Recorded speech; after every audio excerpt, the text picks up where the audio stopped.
Welcome to CSIS Online. The way we bring you events is changing, but we'll still present live analysis and award-winning digital media from our Dracopolis Ideas Lab, all on your time, live or on demand. This is CSIS Online. Hello, good morning or good evening, depending on where you're joining us from. Thank you for tuning in for this important event. My name is Gregory Poling. I direct the Southeast Asia Program and the Asia Maritime Transparency Initiative here at the Center for Strategic and International Studies. And today we have what I think is a really crucial event, both for the United States and the Philippines, commemorating the 70th anniversary of the U.S. Philippine Mutual Defense Treaty, which for those who may not know is the oldest mutual defense treaty that the United States has in the Asia Pacific. First, we're going to hear a keynote address from the Secretary of National Defense of the Philippines, and then we'll move into a expert panel discussion. First, let me address a few matters of housekeeping. So everything today is going to be on the record. We'll be recording this. It'll be available on csis.org and YouTube for those who may not be able to catch the entire event. If you want to ask a question to either Secretary Lorenzana or to our panelists when we get to that point, we'll be using the Q&A function on Zoom. So please type your questions in there and identify yourself so I can identify you to the speakers, and I will select and read those questions to our guests. The event today is made possible by general support to CSIS. And before I introduce the Secretary, I'd like to take a moment to just send our thoughts and best wishes out to those here in the U.S. being affected by the aftermath of Hurricane Ida, and also those in the Philippines being affected by the aftermath of Typhoon Jolene, which made landfall yesterday. With that, let me give a brief introduction to a man who probably needs none. Secretary of National Defense Delfin Lorenzana became the 36th Secretary of National Defense of the Philippines in 2016. Prior to that, he was the head of the Office of Veterans Affairs at the Philippine Embassy in Washington, D.C., and he spent 29 years in uniform, including as a defense attaché here in Washington. So he has long experience, both in Washington and with the U.S.-Philippine Alliance. In uniform, he commanded infantry units, the Armor Brigade, and the Army Special Operations Command of the Philippines. And Secretary Lorenzana has been both, I think, a champion of a more mutual, honest, and robust U.S.-Philippine Alliance, and also an honest commentator and critic of those areas in which the alliance needs to modernize and evolve for the 21st century. I think he's done a great service to both countries in bringing that debate to the fore over his time in office. And with that, let me turn the microphone over to Secretary Lorenzana. Sir. Thank you very much, Greg. Good morning, everyone, or good evening, wherever you are. First, I'd like to thank the U.S. CIS for inviting me here in this forum on the 70th anniversary of the Philippine-U.S. Mutual Defense Treaty. On August 30, 1951, President Elpidio Quirino delivered his remarks after the signing of the Mutual Defense Treaty in Washington, D.C., where he paradoxically described it as the end and the beginning. While he did not elaborate what he meant by that strange statement, he must have been alluding to the end of the Philippines' total independence on the U.S. for its security, to an era that would make it achieve a credible defense posture. It was not to be. The Philippines remains dependent on the U.S. up to this day. There were two salient points of the MDT. First, that both countries will aid the other in case of external attack, and second, that through self-help and mutual cooperation, improve their defense capabilities. Fortunately, the first was never tested because there was never an attack on any of them. For the second, however, President Quirino must have hoped that the US, being the more developed and only superpower at the time, would help the Philippines. At the time of the MDT signing, the Philippines was still reeling from the effects of World War II. It was desperately trying to revive its economy and rebuild its infrastructures. Manila was being reconstructed from the destruction it suffered during the war, especially during the liberation. The Philippines then was not in a position to be buying military equipment. Its only hope was help and assistance from the United States. As the U.S. military drew down its forces in the region, the Philippines became the biggest beneficiary of U.S. excess defense articles such as ships, planes, trucks, artillery, and other war material. And this became the norm in the succeeding years, where the Philippines got hand-me-down equipment, never brand new, except the Cessna that was delivered, Cessna Caravan delivered 2 years ago. We may be the only country that still have World War II and Vietnam-era ships in its inventory. The inadequacy of the Philippines' defense capability was starkly exposed when the U.S. bases were closed in 1992. With the closure of the U.S. bases, the supply of spares to maintain the equipment ran dry, and huge numbers of ships, planes, helicopters, trucks became inoperational. It is no coincidence that the Chinese wrestled control of Mischief Reef in 1995, just 3 years after the bases were closed. Having said that, let me discuss some of the dynamics that have been playing and are still playing in the South China Sea and West Philippine Sea, and some issues that have been nagging the minds of Philippine defense officials and scholars for quite some time. During the twilight years of the Obama administration, as tension in the South China Sea reached its new heights, U.S. Defense Secretary Chuck Hagel visited Beijing to express Washington's growing concerns over the aggressive actions of China in the South China Sea. He met the National Defense University of the Chinese People's Liberation Army in Beijing, where the two defense chiefs ended up in a fiery exchanges. Chinese Defense Minister Chang Wang-Kwan warned, while China stands ready to resolve the disputes diplomatically, China is always ready, likewise, to respond militarily to any threats. Secretary Hagel reportedly shot back, saying, "We have mutual defense treaties with each of these two countries, the Philippines and Japan, and we are fully committed to these treaty obligations." With this remark, it placed Washington's military might behind its key allies at the forefront of maritime disputes in Asia.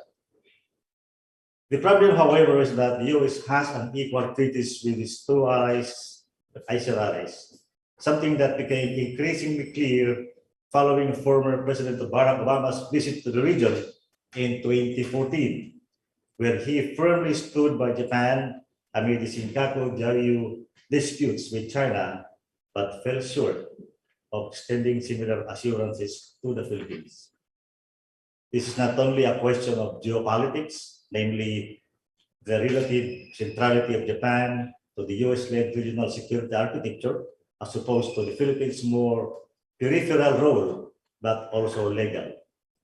And it reflects the asymmetric and unequal conditions under which the US negotiated its post-World War II defense treaties with Japan, a former enemy-turned ally, and the Philippines, a former colony that fought for the US.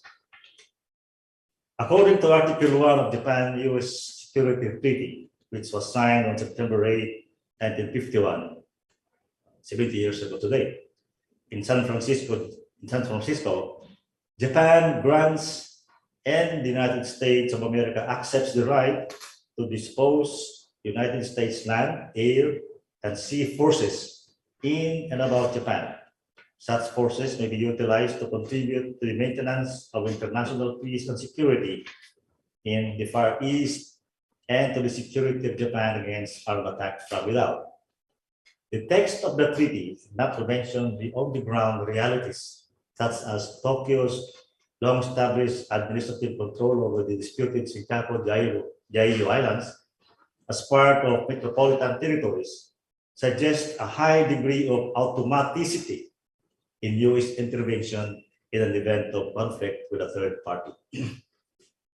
As for the Philippines, U.S. Mutual Defense Treaty of 1951, Article 5 states, an armed attack on either of the parties is deemed to include an armed attack on the metropolitan territory of either of the parties or on the island territories under its jurisdiction in the Pacific or on its armed forces, public vessels, or aircraft in the Pacific. But the text of the treaty doesn't suggest a similar degree of American commitment when compared to the Japan-US treaty. For instance, Article 4 of the Philippine-US MDT simply states, each party recognizes that armed attack in the Pacific area on either of the parties would be dangerous to its own peace and safety, and declares that it would act to meet the common dangers in accordance with its constitutional processes. The emphasis is on constitutional processes.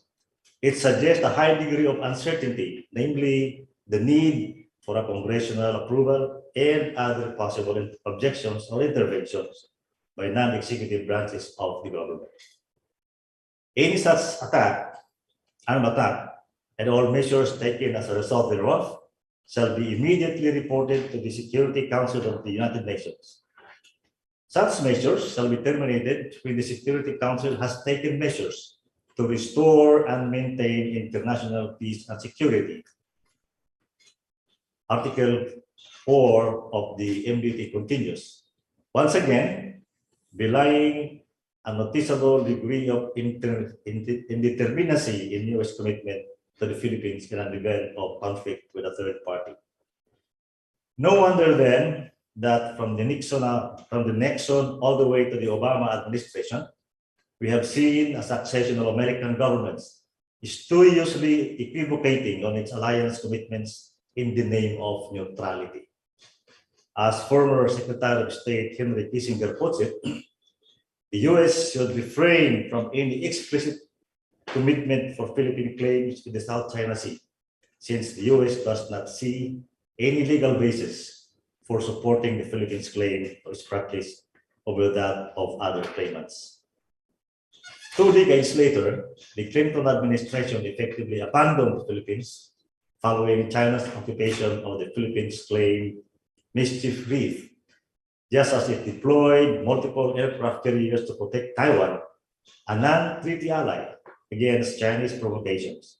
And even under the Obama administration, with the much vaunted pivot to Asia policy, the U.S. consistently equivocated on alliance commitments and, in another crucial juncture in our alliance and the South China Sea disputes, rolled out any robust intervention to assist the Philippines during the months-long standoff with China over the Scarborough Shoal. As a result, China now occupies the Scarborough Shoal, a feature 130 kilometers from the island of Luzon and within the Philippines' exclusive economic zone. Thus, even if the U.S. enjoys high favorability rating among Filipinos, at least half of them express doubts over its reliability as an ally in the South China Sea dispute. And this is also why almost 7 out of 10 Filipinos have supported President Duterte's call for engagement rather than confrontation with China. It was precisely against this backdrop that I have called for a review of the Mutual Defense Treaty with the aim of ensuring that it truly serves our interests, especially in the present rapidly changing regional security environment. Incensed by the suboptimal terms of the Philippine-U.S. alliance, a post-war Philippine nationalist and Senator Claro M. Recto lambasted the country's mendicant foreign policy, and that the grand design of American strategy is to make Japan the leader of the anti-communist forces in Asia at the expense of other allies such as the Philippines. Reflecting on these unequal treaties, Filipino journalist Manuel Almario lamented, should World War III break out, would the Philippines again be the sacrificial goal of the great powers. In this sense, the MDT, which complemented the Military Bases Agreement of 1947 and the Military Assistance Pact, also of 1947, was thought by some Filipinos to have served as a convenient tool by the U.S. to consolidate control over its former colony and for post-war Philippine elite to outsource the country's external security needs at the expense of Philippines' long-term national security, national interest. In the end of the Cold War, however, provided the Philippines a new chance to revisit the terms of its alliance with the U.S. and following the exit of the American bases in Subic and Clark, focus on developing its own defense capabilities. In 1987, a new constitution was made, and it expressly states the importance of an independent foreign policy. Article 2, Section 7 of the Constitution unequivocally says the state shall pursue an independent foreign policy in its relations with other states. The paramount consideration shall be national sovereignty, territorial integrity, national interest, and the right to self-determination. Two major factors, however, have circumscribed the emergence of a truly independent foreign policy in the past decades. First, the protracted communist insurgency and the lack of sustained commitment by various presidents hampered any meaningful modernization of the armed forces of the Philippines. And second, the 9/11 attacks turned the Philippines into the second frontline for America's global war on terror. As the two allies tweaked the MDT's guidelines to focus on non-traditional security threats, but without any significant increase in American assistance for AUP's conventional capabilities, as evidenced by the steady degradation of Philippine naval and air assets throughout the first decade of the 21st century. By and large, the Visiting Forces Agreement signed in 1998 served as a framework for non-traditional security cooperation between the two countries, focusing on counterterrorism as well as humanitarian assistance and disaster relief operations. The Enhanced Defense Cooperation Agreement, or EDCA, signed in 2014, however, has tried to fill in the gap, partially reorienting the Philippines-US alliance towards deterring aggression by hostile powers in the South China Sea. But fundamental concerns remain vis-a-vis the very text and terms of the MDT, which was negotiated in radically different geopolitical circumstances 70 years ago. The Philippine-US alliance, therefore, will have to evolve in recognition of new geopolitical realities, most especially the rise of China, as well as Manila's constitutional commitment to a more independent foreign policy. To be fair, Washington has been increasingly responsive to our concerns over lack of a clear commitment over the ongoing South China Sea disputes. Former Secretary Mike Pompeo assured Manila, for instance, that the MDT would apply in the event of any armed attack on any Philippine forces, aircraft, or public vessels in the South China Sea. This was followed by a policy statement on the maritime disputes, which signaled growing American commitment to stand by the Philippines over its legitimate maritime claims in the area. By and large, the Biden administration has continued in the footsteps of its Republican predecessors, both of the South China Sea disputes and America's broader China policy. Nonetheless, much is to be desired in terms of the 70-year-old alliance, given what is happening in the South China Sea and beyond, not to mention the Philippines' commitment to cultivate a more balanced relations with other countries in the region. Some questions being asked in Manila are, do we still need the NDT? Should we amend it? or should we introduce new guidelines to make it more relevant and robust in the 21st century? What is clear is that we need a comprehensive review of our alliance, taking stock of the pros and cons and what happened in the past 70 years. Moving forward, we believe there are at least 3 key areas for consideration as we seek to upgrade and update the Philippine-U.S. alliance. Number 1, reiteration and further clarification of the precise extent of American commitments to the Philippines under the MDT and in accordance with the 2016 Arbitral Tribunal Award at The Hague. This is immensely relevant against the backdrop of rising tensions in the South China Sea, including the prospect of a Chinese Air Defense Identification Zone, or ADIZ, declaration, forcible expulsion of Filipino troops stationed over the second Thomas Shore, part of the Philippine continental shelf, or reclamation and militarization of the Scarborough Zone. As we wrap up our efforts to improve our facilities and the sparkly features within Philippine continental shelf and control, the issue of alliance commitments will become even more important. Number 2, revisions and additions in MDT and other relevant Philippine-U.S. defense agreement to ensure we have maximum possible cooperation and interoperability to deal with so-called gray zone threats, namely state-sponsored and sanctioned maritime militia forces that have been intimidating smaller claimant states and their fishermen in recent years. The U.S. Ambassador to the Philippines, Song Kim, has publicly suggested that the MDT could also apply to this type of hybrid warfare strategy deployed by the likes of China.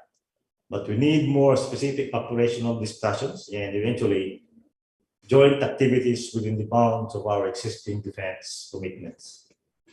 Number 3, the Philippines is currently in the midst of an unprecedented multi-billion-dollar military modernization program.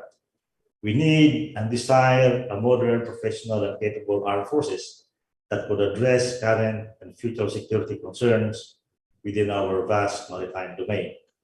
In this light, we believe it's important that we go beyond Vietnam-era hardware in bilateral grants and purchases, and accordingly move towards acquisition of more advanced weapon systems that will allow us to have a minimum deterrence capability against external threats and adversaries.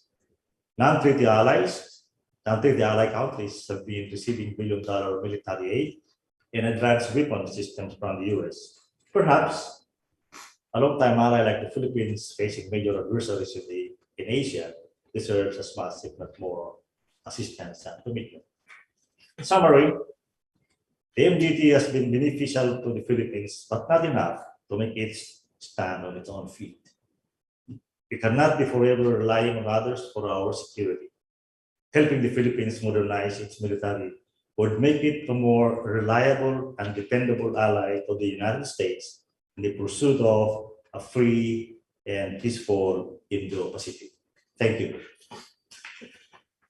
Thank you, Secretary Lorenzana, for some really fantastic remarks to open up this discussion. I think it really puts on the table the issues that this administration and future administrations need to grapple with more honestly when it comes to the mutuality of the U.S. Philippine Treaty. You mentioned briefly during your remarks the Enhanced Defense Cooperation Agreement, which I think both sides saw in 2014 as a way to both enhance deterrence vis-a-vis China in the South China Sea, because U.S. forces right now are far too far away from the Spratly Islands of Scarborough Shoal to defend Filipino forces, and also as a way to enhance AFP, Armed Forces Philippines modernization, which you highlighted as one of your 3 bullet points. Do you still see EDCA as key to those efforts, or is EDCA a thing of the past and we need to move on to something else? I think when EDCA was established or was signed in 2014, the tension in South China Sea was so high that the Philippines believe that we need an EDCA to deter any aggressions there with the help of the United States. But present realities says that we may not be needing data anymore because we are dealing with this situation in South China Sea alone. Sometimes we have conversation with the Chinese and all the claimants there, Vietnamese or others, and it is thought by other Filipinos that putting in the EDCA or putting temporary bases of the U.S. all around the country would be disadvantageous to us as we may become targets of adversaries, targets for bombing or whatever. So we have to rethink that. There is only one EDCA facility that was put up by the U.S. in Basa Air Base that we inaugurated in 2018 with the U.S. ambassador, and we have to rethink if we have to add some more. So let's go to the audience and take a few questions. We have our first question comes from Greg Rushford here in DC, who asked if you could speak to the prospects for greater cooperation between the U.S. Coast Guard and the Philippine Coast Guard, particularly to help the Philippines in its efforts to secure its exclusive economic zone. Can you say it again, please? The question was whether or not you could elaborate on efforts between the U.S. Coast Guard and the Philippine Coast Guard to cooperate more to help the Philippines secure its rights in its exclusive economic zone. Yeah, we are trying to stand on our feet, Greg. We're trying to modernize our armed forces so that we can also pursue whatever we want to do with South China Sea. One of the things that Filipinos would like to do is to exploit the natural resources of the South China Sea. And this, we also need the cooperation of like-minded countries around the world, the region, like Australia, Japan, and the United States. And that is the core of our problem here. We don't have the necessary equipment to operate seamlessly with the other countries. We have ships that have advanced communications equipment, but we don't. So that's what I was talking about a while ago. That we need advanced equipment, and because if we have a parity of capabilities with the other friendly nations, then we can operate with them properly or better. Thank you, sir. I'll give the next question to Subel Bandari, who's with Radio Free Asia and Beinar News. Subel says Beijing announced that beginning September 1st, China will require foreign vessels to report detailed information whenever entering what China claims as its territorial waters, which presumably includes much of the area around the Spratly Islands, Scarborough Shoal, and the Paracel Islands. Can you comment on this? Has this raised concerns at the time? Our stand on that, Greg, is that we will not honor those laws by the Chinese within the West Philippine Sea, because we consider them as they have sovereign rights over the waters. So we will not recognize this law of the Chinese. Thank you, sir. I don't imagine anybody else will either. The next question we have is from Yang Lin, who's an assistant research fellow at the Asia Pacific Peace Foundation in Taiwan. Yang Lin asked about Philippine defense cooperation with Japan and with Taiwan. We don't have any official defense cooperation with Taiwan, or even unofficial, but we have defense cooperation with Japan. Although the Japanese constitution prevents it from transferring military equipment to other countries, I don't know when that will change. But Japan has been providing us also with selling us new equipment like radars and all those things that would make us aware of our maritime domain. Thank you. We have another question from Eric Lachica, who's also based here in DC, last I checked, who asked if the Philippines would welcome American naval or Coast Guard observers aboard Philippine vessels to help bolster cooperation and interoperability. Yeah, I think every year we have this exercise going on between the Philippine Navy and the U.S. Navy and the South China Sea, West Philippine Sea. And that's where they test the interoperability of the equipment and the weaponry. So it's an ongoing yearly exercise. The exercises last year was not pushed through because of the pandemic, but we intend to resume that sometime next year. Or there's a small part of the exercise that went on this year, but the full exercise will again resume next year. Thank you, sir. Well, it is now 9:30, which is when I promised to let you go. So let me thank you, and I assume everybody at home is giving you a round of applause, even though we can't hear it. I wish you all the best with the rest of the trip, and thank you again for your continued service to the Alliance and your championship of a greater degree of mutuality. Thank you, sir. Thank you, Greg, and thank you. I thank the CSIS. Have a good day, everyone. Thank you. With that, let me bring on our expert panel. So we're going to have three fantastic speakers based both here on the East Coast of the US as well as in the Philippines, where it's getting quite late. And so I'm going to try to be cognizant of the time for our two Philippine speakers. Each will provide a few minutes of remarks, and then we'll move on to Q&A. I know there are a great number of questions that folks wanted to ask Secretary Lorenzana that we didn't have time for. So if you'd like, I'm happy to pivot those questions over to some of our panelists and put them on the hot seat.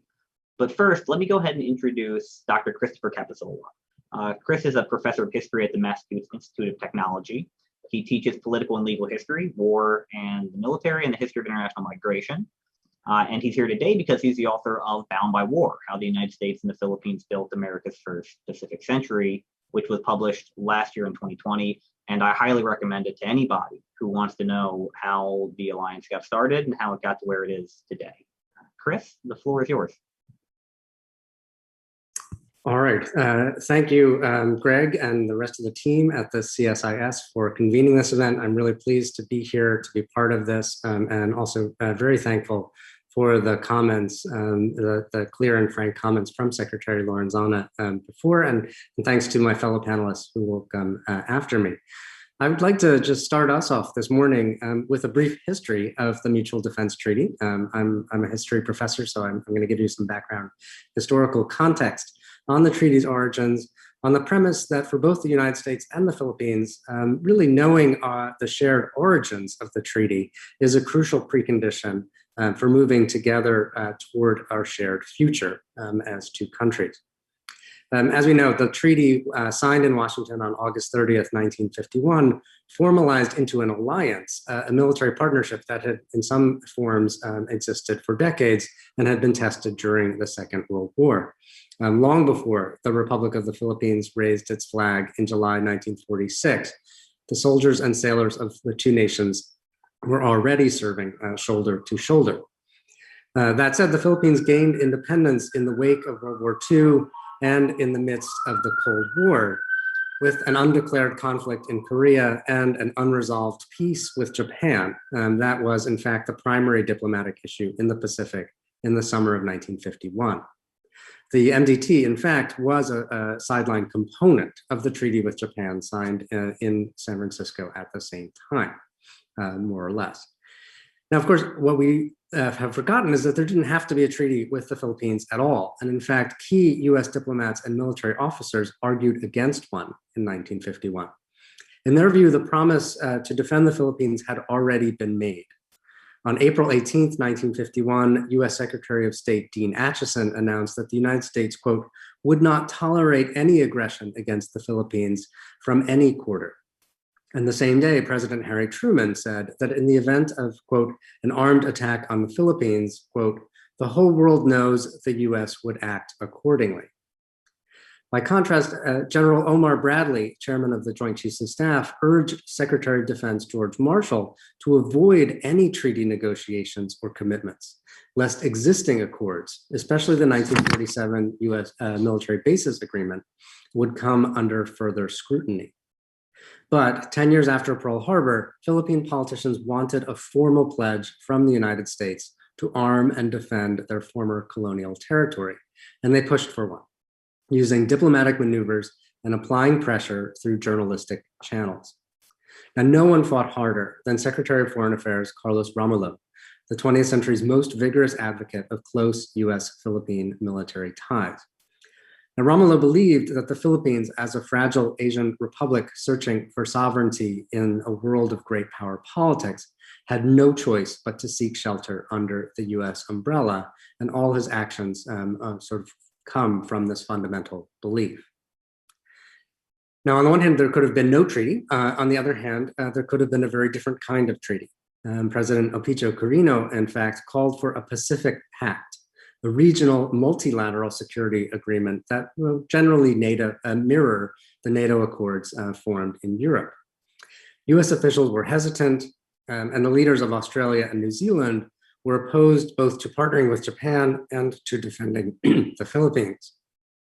So instead, the US moved forward with a bilateral pact with Japan and another with Australia and New Zealand, the so-called hub and spokes system about which Professor Willoughby has written in her research.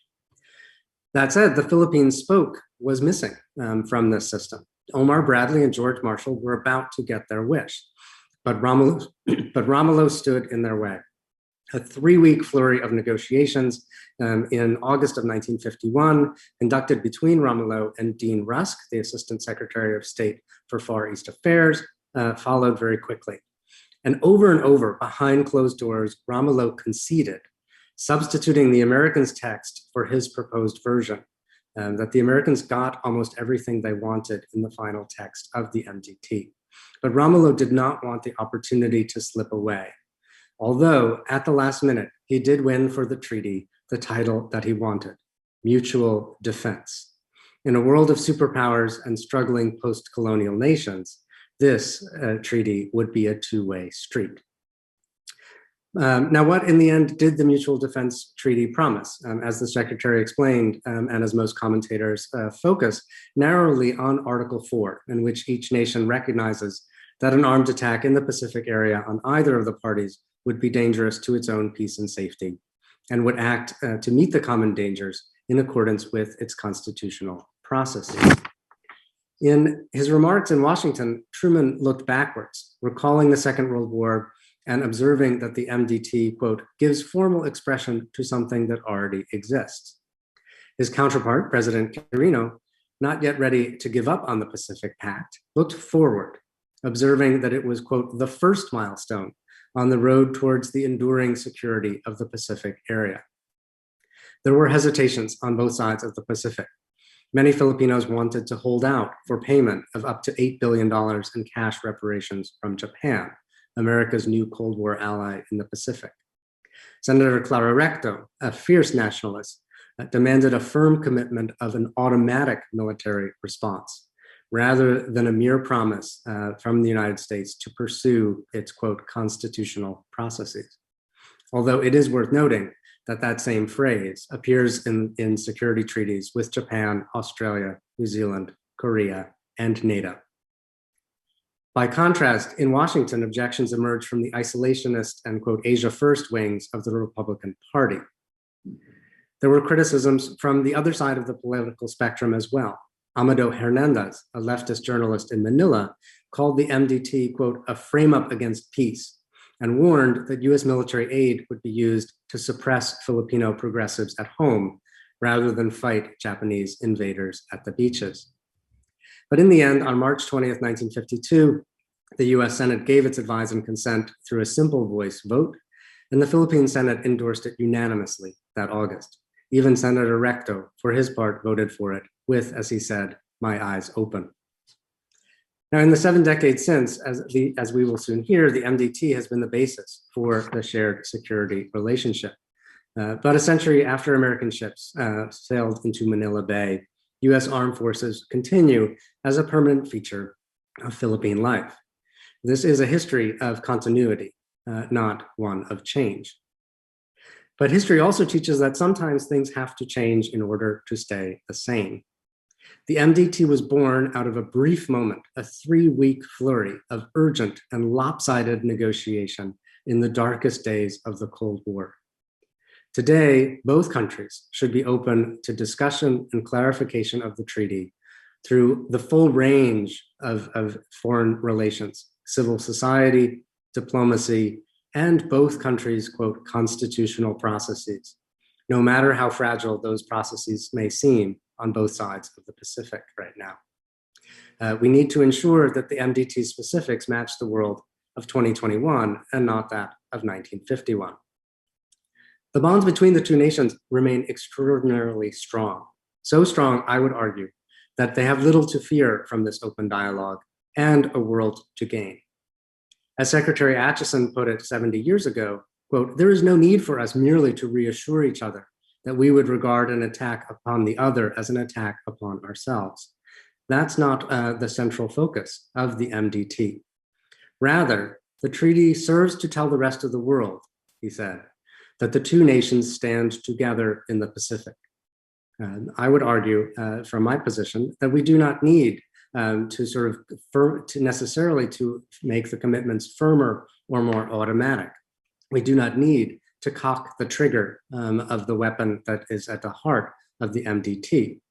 Rather, I would draw our attention to Article 1 of the treaty, which commits the two nations, quote, "to settle any international disputes by peaceful means."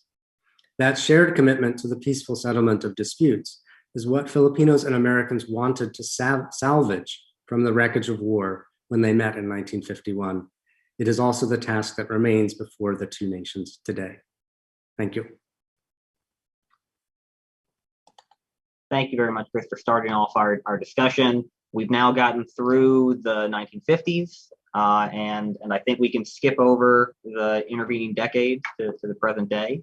Let me turn next to Dr. Charmaine Willoughby, who is an associate professor of international studies at De La Salle University, where she specializes in U.S. Southeast Asia relations, as well as ASEAN and regional architecture.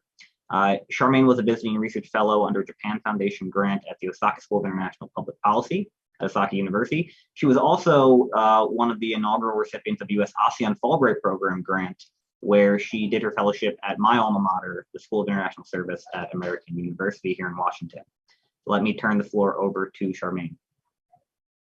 Thanks so much, Greg. Good morning to everyone in Washington. Good evening from Manila. Thanks so much to you, Greg, and to the rest of the CSIS team for putting this together in commemoration of the 70th anniversary of the MDT.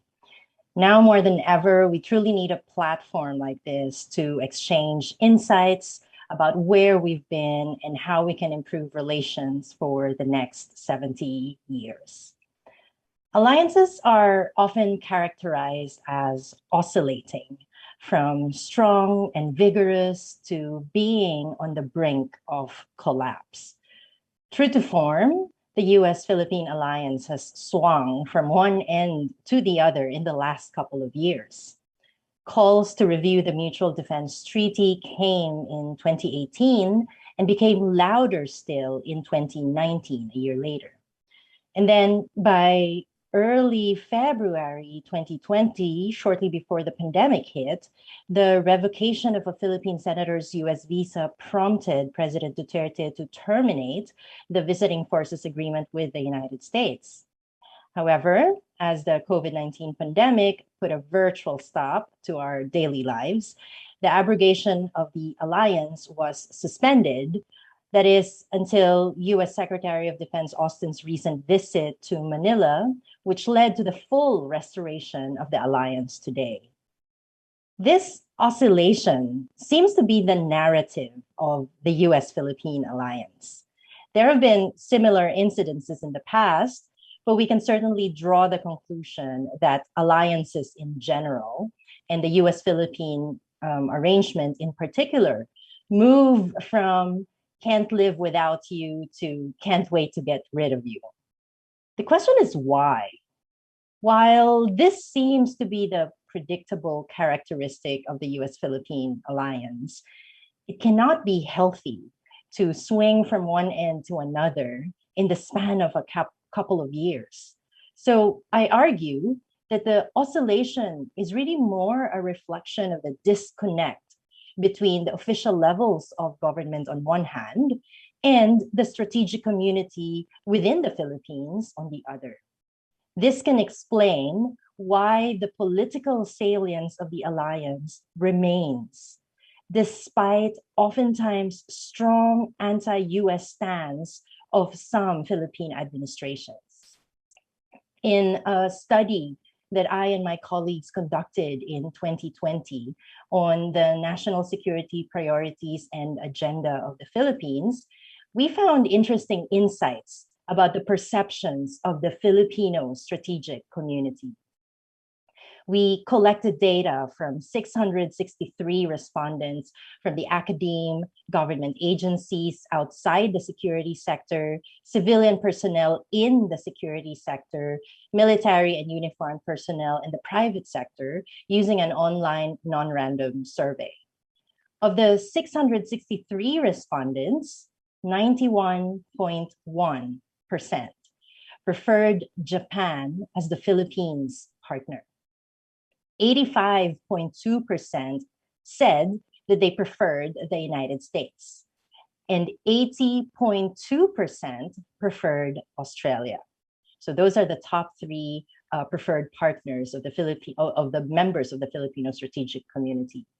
The other countries identified as preferred partners were Indonesia at 53.8%, followed by India at 52.2%, Vietnam, Malaysia, Taiwan, and Russia. Only 27.6% identified China as their preferred country partner. So while many in the Philippine strategic community would rather deepen, really, the bilateral relationship with the United States, this preference does not necessarily come at the expense of diversifying the country's partners. This tells us that the supposed balance of power against China is not as automatic as many would assume. Another indication of this non-automaticity is Filipinos' view of the Quad. We conducted another study specifically about this in 2019. And a major finding there was that Filipino security experts were generally neutral on whether the Quad undermines the centrality of ASEAN as a platform to resolve and settle disputes. In fact, while the Quad does not compete with the ASEAN-led security architecture, respondents were ambivalent about whether it undermines ASEAN centrality. This being the case, the study revealed that the Quad could play a positive role in managing tensions in the South China Sea, thereby benefiting the Philippines' geopolitical position and national security. Respondents were supportive of Quad initiatives despite anticipating growing animosity from China. As researchers, we viewed this positively because this clearly indicates active efforts to stem China's expanding military footprint. Another finding, from our 2020 study is the gaining prominence of non-traditional security issues as a national priority. We conducted this study in October and November of 2020. So understandably, 53.4% agreed that the Philippines should begin to tap partners to address the pandemic. Even though 48% and 46% identified terrorism and communism as priorities, a sizable but still minority opinion believed that the Philippines should start prioritizing natural disasters at 44%, cybersecurity at 24.1%, and disinformation campaigns at 20.1%. Hence, The data that we collected in our 2019 and 2020 studies reveal that while the U.S.-Philippine alliance remains politically salient, there is a wide range of circumstances and dynamics at play today. Furthermore, if there is a lack of strategic alignment, which results in unrealistic expectations about the alliance, or if we were to use the vocabulary of IR theory, if we reify the concept of alliances and fail to adjust our alliance management strategies, then this arrangement will fall victim to geopolitical shifts and its own success. In this regard, there are at least 3 directions for the future. The first is where the status quo is maintained and the alliance remains as is. While this buys the Philippines time to proceed with military modernization, it is also likely to be inadequate and myopic towards gray zone situations. In this case, a re-examination of the coverage of the alliance and the parties' concomitant obligations will still need to be undertaken. Arguably, the alliance should remain focused on strategic issues because that is the nature of alliances, but carefully coordinated platforms, arrangements, and mechanisms are needed to ensure that we remain nimble and ready to confront challenges. A second track to pursue moving forward is where the alliance is strengthened via a widening process that pushes both sides to diversify their respective regional and international relationships. This idea is rooted in the US-centric hub and spokes model. In this scenario, the spokes need to connect with each other rather than just being connected to the hub. This can be the takeoff point of the prioritization of non-traditional security issues that I spoke of earlier. The third direction for the future confronts the possibility, despite recent developments, to scrap the alliance altogether. In this instance, the totality of US-Philippine relations hangs in the balance because of the embeddedness of the military alliance in the broader framework of bilateral ties. The question is if and how the bilateral relationship can move forward without the alliance. To prevent this scenario from becoming a reality, both sides need to address trust and misperception issues that, let's admit it, continue to pervade the relationship. Greg calls this strategic trust deficit, and overcoming this rests on honest but continuing conversations about our shared past, present, and future. There's no better way of doing that than continuing with track 1, 1.5, and 2 engagements and never letting up on public diplomacy initiatives. Doing so also allows professional and personal networks to flourish, which are so important to alliance institutionalization and in ensuring that the spirit of the relationship is carried through despite shifting policies at the top levels. Let me end here, and I look forward to our discussion. Thank you, Charmaine. To close us out, I'm going to turn to a man who probably has more current experience hands-on with the alliance than just about anybody living, and that would be General Emmanuel Bautista, who was the head of the Philippine Army from 2011 to 2013, and then the Chief of Staff of the Armed Forces of the Philippines from 2013 to 2014. After retiring from the AFP, General Bautista served as an undersecretary in the Presidential Palace in Manila until 2020, where he was simultaneously the head of the National Task Force on the West Philippine Sea, and so is certainly intimately familiar with the debates of the last decade surrounding the application of the NBT in disputed waters in the South China Sea. Manny, the floor is yours. Thank you, Greg, and thank you, CSIS, for organizing this forum to celebrate the 70th anniversary of the Philippine-U.S. Mutual Defense Treaty. And greetings to all the participants.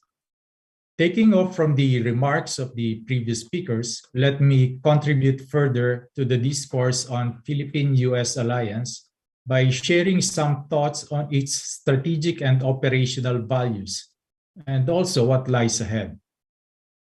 The Philippines' defense ties with the United States is the core that drives the overall bilateral relations forward. Institutionalized by the 1951 Mutual Defense Treaty, the military alliance has evolved and served as the anchor of the relationship to sustain it over time. Throughout its history, the resilience of Philippine-US defense relations has been tested and its cohesiveness challenged. The cohesiveness of the alliance is key to its credibility and its strength. Without it, the value of the alliance is lost. The alliance has both strategic and operational value. At the strategic level, for both the US and the Philippines, the alliance serves their respective national interests. On the part of the Philippines, the alliance will remain relevant for as long as there are threats to the country that we cannot address, even with our full arsenal of capabilities. As history can attest, nations face an uncertain future. Well, to be sure, many nations, weak or powerful, face the same dilemma relative to their threats.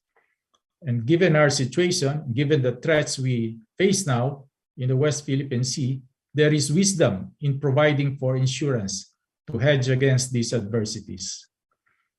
On the other hand, the Philippines will remain valuable to the US in terms of power projection, legitimacy, and credibility. These are all essential if the US wants to secure its position as the world's leading power and guarantor of the current world order, a status which Americans believe to be in their national interest. At the operational level, the MDT is essential for the defense and military planning of both nations. For the Philippines, the U.S.-Philippine alliance is central to achieving a minimum credible defense posture. From the military perspective, the MDT is the cornerstone of Philippine deterrence. The prospects of U.S. intervention has dissuaded a more aggressive posture towards the Philippines by China. The center of gravity rests on the cohesiveness of the alliance, manifested by a clear commitment from the U.S. to come to the aid of the Philippines in a given contingency. This always forms part of the calculations of China before it undertakes any aggressive action. In addition, the MDT aids in the development of Philippine military capability, another requisite for bolstering its deterrent posture.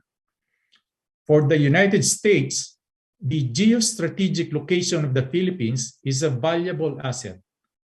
Access to the Philippines enables the U.S. military to project its power and thereby secure its strategic and geopolitical interests. Its partnership with the Philippines can also add to the legitimacy and credibility of its actions in the Indo-Pacific. What is the future of the alliance then? For as long as both parties find value in the alliance, it will remain a cornerstone of the relationship. This should motivate both nations' political and military elite to continue to find ways to stabilize and further strengthen the relationship, given the challenges to it. The trajectory of the alliance will be determined by how both parties are able to collectively will their way through these challenges. And let me cite some of these challenges.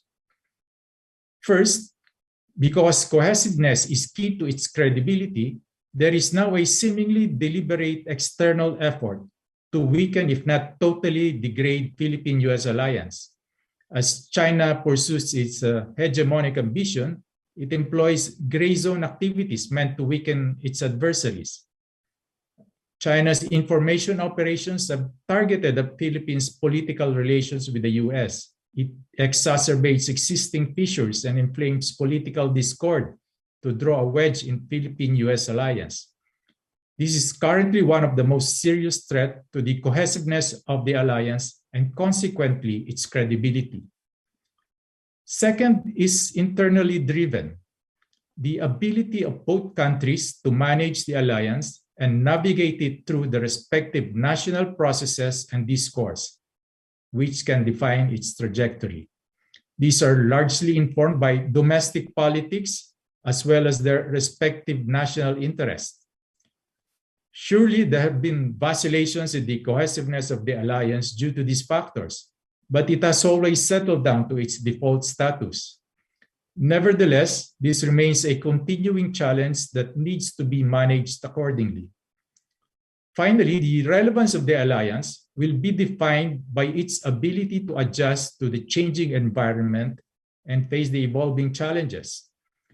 China's aggressive actions are now being played out in the gray zone using hybrid methodologies. While the alliance was initially premised on traditional threats and therefore traditional ways of dealing with it, adjustments must now be made to make it more attuned to the nature of these threats. An alliance based on trust, equality, reciprocity, and responsible partnership. Let me just conclude by saying that keeping the alliance is an important decision we need to take bilaterally. The U.S. Philippine alliance has served both our countries' interests. We have preserved the alliance over time, notwithstanding its imperfections, and it will continue to serve us well, and it remains as a collective insurance we can cash in when our mutual interests so dictate. Thank you, and a pleasant day to all of you. Thank you so much, Manny. Let me turn to the Q&A from the audience now. And I'm going to ask a few of the questions that we didn't get to for S&D Lorenzana, which I think the panel is well equipped to handle. If you have any other questions, again, please insert them into the Q&A function, not into the chat. I don't want to miss any. And please do identify yourself so the speakers know to whom they're responding. Let me start with a question that came in originally for Secretary Lorenzana from Loreto Di Mandal, who is based in Silicon Valley here in the United States. I think perhaps, Manny, this is best to you first, because I think it's at the heart of these questions around credibility. Loreto asked, at what point will the U.S. come to the aid of the Philippines if China gets more aggressive in asserting territorial rights in the South China Sea and possibly attacks the Philippines in different ways? And admittedly, I realize that you're not a U.S. policymaker, but I think the question here is, in your time in both government and the AFP, what is your level of confidence in when and under what circumstances the U.S. will respond? If you ask me, I would say that I am very confident the U.S. will respond. After all, U.S. credibility is at stake here, and if the U.S. does not respond, what happens to its other alliances around the world? If it sees that if it sees that the U.S. cannot, in fact, support or back up one of its oldest allies here in the Indo-Pacific. So that's my take on it. And based on the assurances that we get from U.S. policymakers, I guess that they will stand by those assurances, and as a matter of policy, they will honor the alliance with the Philippines. That's just my take on it, correct? Thank you. Chris, as our resident historian, do you have the long view here? How confident should we be in U.S. response under the NBT?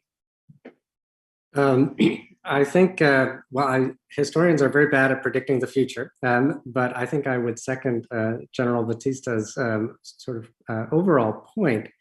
I do think the United States would respond. I think it's important to remember that the response can take many forms. The treaty sort of obliges the two nations to pursue a response through existing mechanisms of the international community, the UN Security Council and otherwise. And I do think that and the United States would respond. That I think we can say with great confidence. But the form it would take the extent to which it would act unilaterally versus going through institutions like the UN or through other regional partners like the Quad, I think is a very open question that I'm not sure I could answer. Thanks. I think it's a really key point. We talk a great deal about, for instance, the Scarborough Shoal scenario 2012, as Secretary Lorenzana did, but what did response mean in that scenario? Nobody was asking for the United States to go to war with China over Scarborough Shoal, and that muddies these questions of automaticity. Sometimes the response should not be starting a war over every possible escalation. Let's see, we had a question from Brian Bazell, which was also originally directed at Secretary Lorenzana. Maybe I'll give this one to Charmaine because it's such an easy question. Brian asked, do you think it was a mistake in 1991 to ask the U.S. to leave Subic in light of subsequent developments in the South China Sea?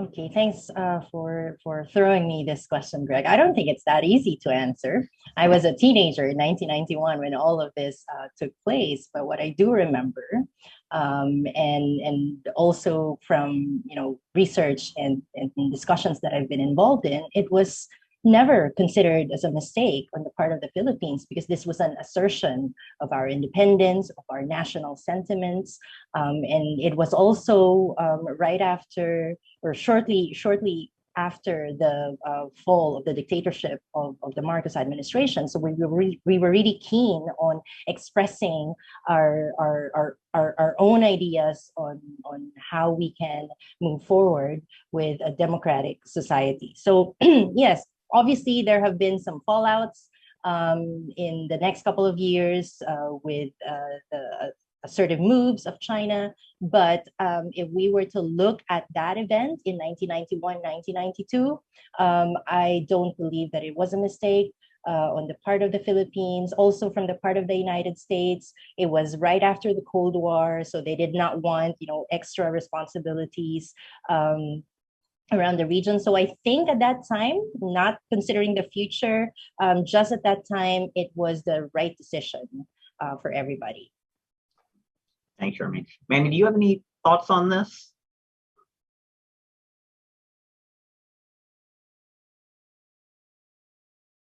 Sorry, Greg. Was the departure of the U.S. from Subic and Clark in 91 a mistake in light of what's happened in the South China Sea in the years since?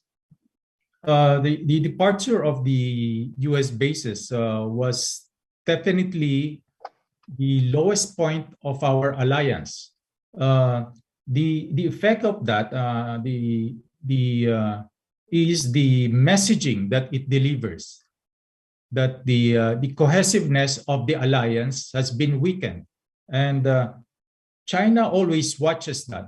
China always watches the cohesiveness of the alliance, and as we have seen, they take advantage of instances where the cohesiveness is low. And we have seen that in 1995 when they occupied Mischief Reef. So that is the biggest effect of that, the departure of the military bases. While both countries had a hand in that departure, and while we cannot go back to that anymore, I guess we can move forward. That is why we have undertaken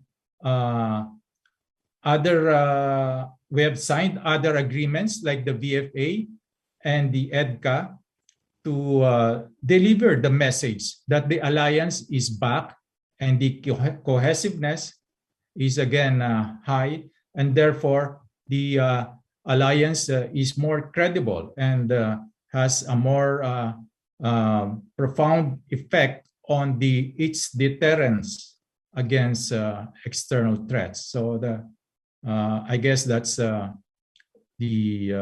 take on that issue. Thank you. I'm going to give you the next question as well, if you don't mind. We have Sophia Toma Cruz with Rappler, who asked a similar question to my colleague Murray Hebert at CSIS, so we bundle them together.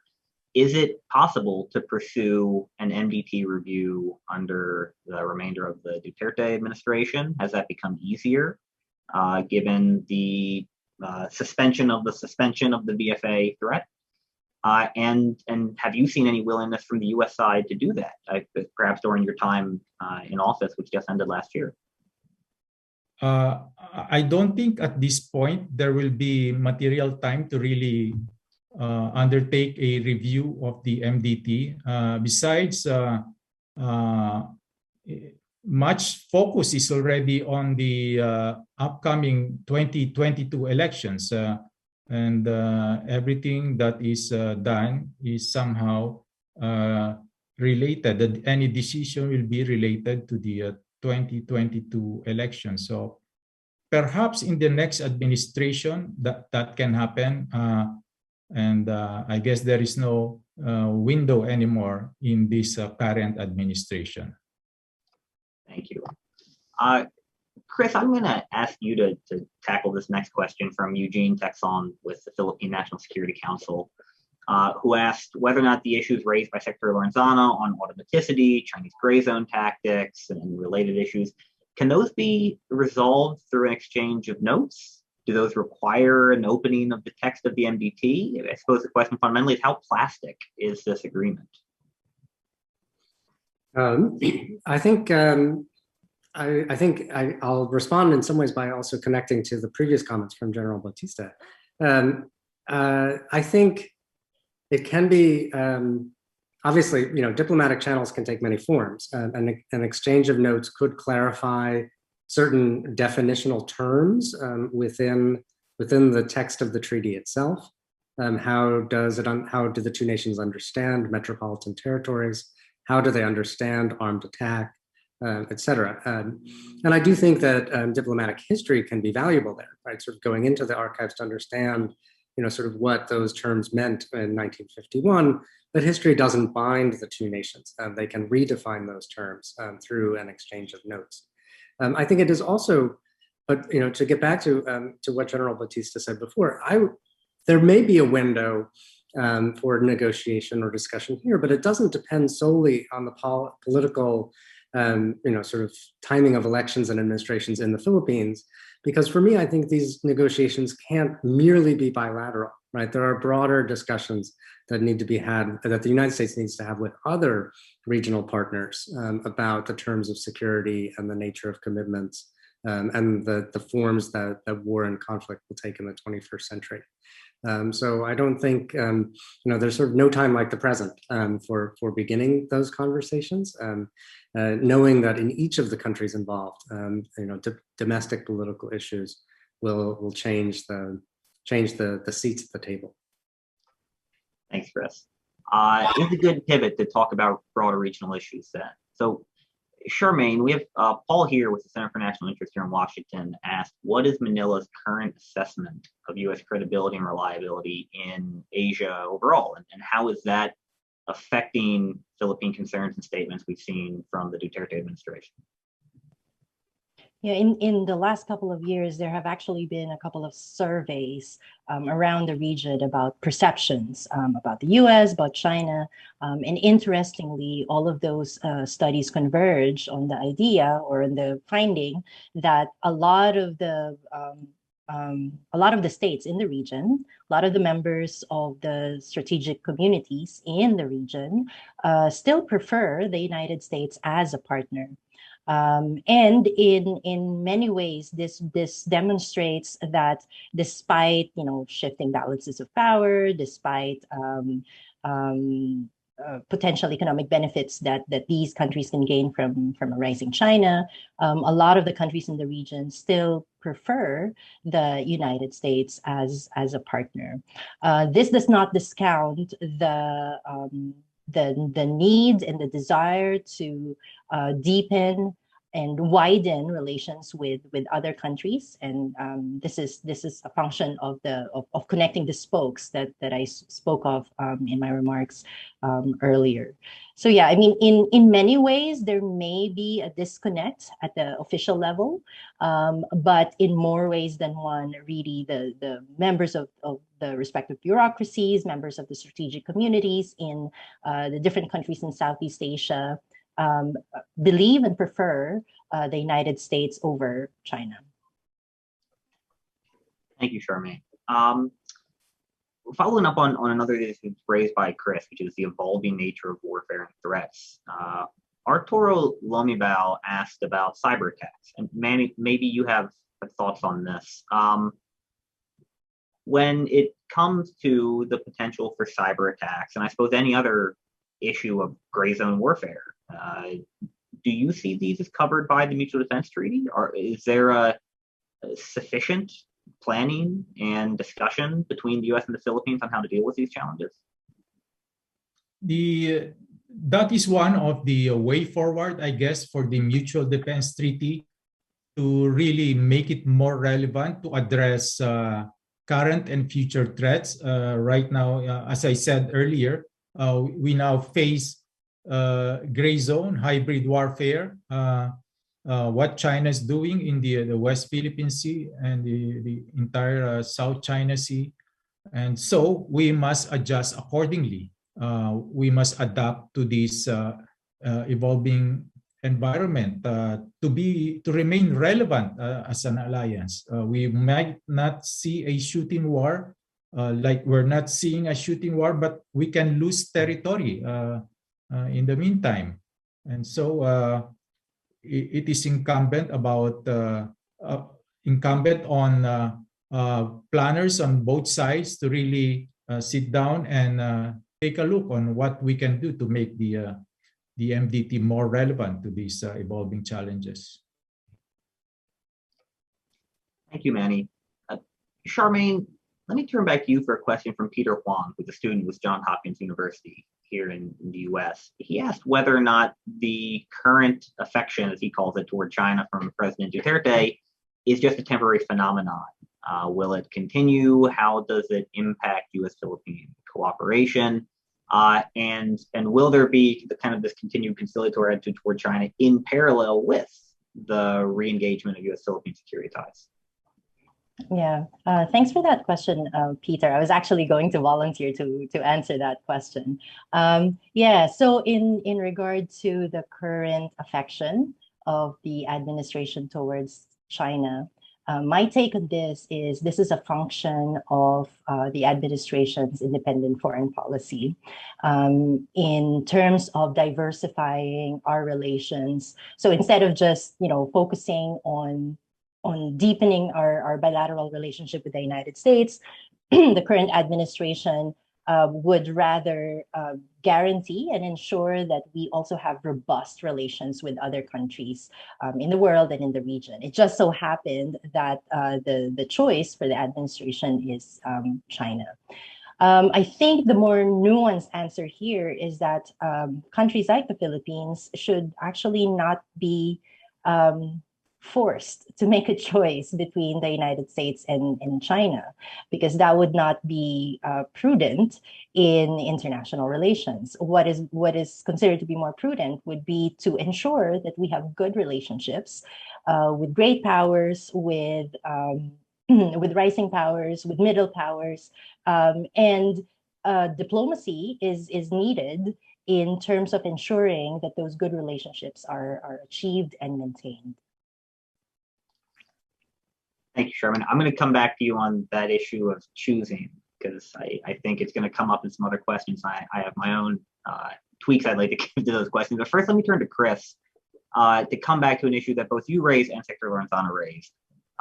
Roy Moreno noted that he believes, and I think he speaks for a lot of Filipinos, that the U.S. has responded rather vaguely under the Mutual Defense Treaty to challenges in the West Philippine Sea, particularly in the gray zone, and that there's a perception, as Secretary Lorenzana said, that the U.S. is more vigorous in defending the rights and interests of other allies and partners such as Japan and Israel. I suppose the question is that right? And if so, why do you think that the U.S. has been more vigorous in upholding the interests of other allies like Japan? That's a very good question, and I would say I do think that perception is accurate in its specifics, and I do think that in terms of the sort of the level and immediacy of response that the U.S. has offered to other strategic partners, that can clearly be said. I do think there are other ways in which the United States does continue to fulfill its obligations under the treaty. And Secretary Lorenzana, would like more military modernization aid. And certainly, there certainly has been a long history of that. That I think is another key aspect of the treaty, right? Through mutual self-help or through self-help and mutual aid, sort of keeping the two nations' forces strong enough in the region. And I do think that that's another area where the clarification of threat and conflict in the 21st century can give space for U.S. sort of advice, aid, and training.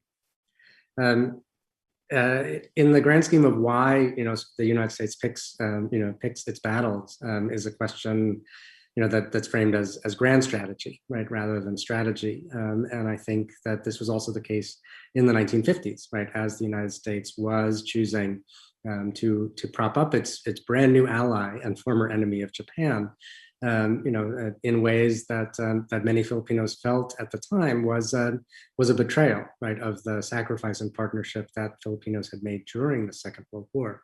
I think that those feelings are based on real sort of choices that the United States makes for its reasons of grand strategy. And understanding that grand strategy is kind of crucial for any alliance partner, but particularly smaller alliance partners like the Philippines. Thank you, Chris. Manny, I want to come back to you with a question from our mutual friend on shore, Henry Bensorto, longtime Philippine diplomat, Consul General in San Francisco, and former head of the West Philippine Sea Department in DFA. Henry asked what an independent foreign policy looks like in the South China Sea. Yes, independent foreign policy. For me, independent foreign policy is to advance our national interest. Much has been said about the U.S.-China competition and about taking sides. Well, for me, it's not about the U.S.-China competition. From the point of view of the Philippines, national interest is addressing our national security threats. And at the moment, we have a threat with China's aggressive behavior. U.S.-China rivalry aside, our main issue with China is the transgression of Philippine sovereignty and sovereign rights over Philippine territory and Philippine exclusive economic zone. It's between us and China. As I said, U.S.-China rivalry aside, our relationship with the U.S. and China are very much different. This triumvirate of relationship with the U.S., we are a treaty ally. And that more or less informs how we relate with each other. With China, we face a threat with China directly, threat from China. They have occupied Mischief Reef. They have constantly violated our sovereign rights in Reed Bank and the rest of the West Philippine Sea, and even Philippine territory, including Scarborough Shoal.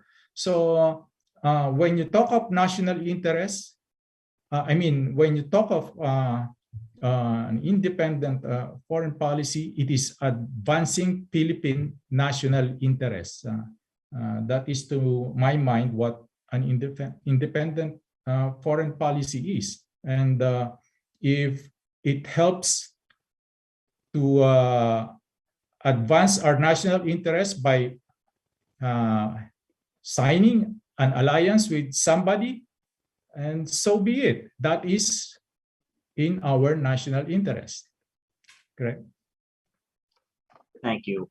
All right, Charmaine, here's the part where I come back to you on the question of not choosing. So Renato de Castro of De La Salle put a question earlier into the chat box about the two-way nature of the Mutual Defense Treaty. We heard from Secretary Lorenzana what the Philippines expects of the United States in the form of automaticity and defense in the gray zone scenario. We heard from you that the Philippines doesn't want to have to choose between the U.S. and China in peacetime. Surely the U.S. has a right to expect the Philippines to choose should a U.S. Navy ship come under attack in the West Philippine Sea or in a Taiwan Strait scenario or any other issue. So what is the Philippine obligation as a member of this mutual defense treaty? Yeah, this is a very interesting question from my former professor. So I feel like I'm in his class again. Yes, I do agree with him that alliances, like most relationships, are a two-way process. So it's not just about what the United States can offer the Philippines. It's also about what the Philippines can offer to the alliance. And in terms of taking sides or making choices, for many, the choice for the Philippines has already been made because we did agree in 1951 to sign the Mutual Defense Treaty with the United States. So by definition, really, we have already made a choice. But in terms of the seemingly asymmetrical relationship between the United States and the Philippines, so there's always that question of the United States is doing more or giving more to the alliance than the Philippines. I think the best thing that the Philippines can offer is to modernize its military, to continue to commit to the alliance, and to not shift policies depending on issues of the day. There are alliances require deep commitments, and that is one thing that we, the Philippines, can offer to the alliance to continue with this commitment no matter what. Thank you, Charmaine. Chris, we have a question that I'm not sure there's any good answer to. That's why I'm going to throw it to you as the moderator. I don't have to answer it. Nicanor Diaz asked whether or not the U.S. How do you think the U.S. thinks about potential Russia-Philippine defense relations? And I realize that perhaps you want to put this in historical context, but most of the defense partners preferred by the AFP that Charmaine laid out in her presentation are U.S. allies. The burgeoning Russia-Philippine defense relationship puts the U.S. in a bit of an uncomfortable position, I would imagine. Yes, it does, and I think I will leave it to my other sort of panelists to talk about sort of the contemporary implications of this. But it is clear that the series of agreements that were signed around 1951, which include the military assistance agreement of 1947, were designed in part to limit Philippine independence in military partnership formation. That basically, in exchange for the military aid that the MAA provided after 1947, essentially Philippine hands were tied for decades that they could acquire weapons from no other nation than the United States. The precise terms of that, have changed since 1947, but I think that the assumption among many U.S. policymakers, both civilian and military, is that the United States is still the sort of the first partner, and other U.S. partners would be secondary. I think it would challenge many assumptions on the U.S. side. Thanks, Chris. We're running out of time. I'm going to try to get through two more questions and then cut us off because I know it's getting late in Manila. So, Charmaine, let me come back to you with a question from Robert Taylor, who's a professor at Montclair State University and a former Fulbrighter in the Philippines. He asked, how much influence is China likely to exert on the upcoming Philippine election? And will the Sino-Philippine relationship be a key issue for potential candidates? Thank you for this question. Actually, my colleagues and I, the same group who conducted the 2019 and 2020 studies, are planning on doing yet another study shortly before the elections in 2022. So I don't have answers to these questions right now because we're really, my colleagues and I are really excited to launch this new project. But once we do have the findings, I'd be more than happy to share it with everyone. So the answer is everybody should be following Charmaine's work eagerly. Wait for her to tweet out the new study. We can find out then. Manny, I'll give you the last word. Sam Chittick with the Asia Foundation in Manila asked, now that the BFA status is resolved, we hope resolved, how can the U.S. better assist the Philippines' stated long-term objective of the AFP shifting from internal security to external defense? One, internal security is a Philippine matter. I guess we should not be relying on outside support to address our internal security issues, and I guess we can address that on our own. We have the capability to do that. But as far as territorial defense, external defense is concerned, and that is the area where perhaps we will need assistance from our allies. And at best, what our alliances can do is to help us with the deterrent aspect, to achieve our credible deterrence posture. And as I alluded to earlier, there are two elements of that deterrence. One is our unilateral capability, where we can, we welcome some aid on that matter. But the second one is the deterrent effect of our alliances. And so we want that to be emphasized. We want a credible alliance so that it achieves the purpose of deterrence. So, again, internal security is a matter for us to address. Thank you very much. Well, that is it for us. As I said, it's getting late in Manila, so I want to close out and thank Dr. Christopher Capozzola, Dr. Charmaine Willoughby, General Emmanuel Bautista, and of course, Secretary of National Defense Delfin Lorenzana for this fantastic discussion. Thanks to all of you. Maraming salamat, and here's to another 70 years. Have a great day.